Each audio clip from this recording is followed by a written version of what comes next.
Hello everyone and welcome to a quick Trello tutorial. In today's video I'm going to show you how to change the language in Trello. This is actually quite simple. First of all, we open Trello and here I click on my profile picture in the upper right corner and go to Settings. In the Settings tab, I can find a button for changing the language. If I click on it, I will be redirected to my account at Atlassian. Don't be surprised because Trello is a product of Atlassian. In the tab Account Preferences, I find the option to change the language. So I can change the language as I want, and for this example I will choose German, so we can see a clear change. If I click on it, the change is also directly active here in Atlassian.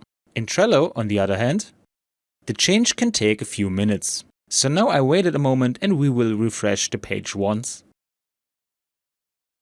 And we see that Trello is now set to German. So it's very easy to change the language in Trello when you know where to find the right setting. And that's it for today. I hope you enjoyed the video and I will see you again in the next tutorial. Until then, your tutorial guy. Bye.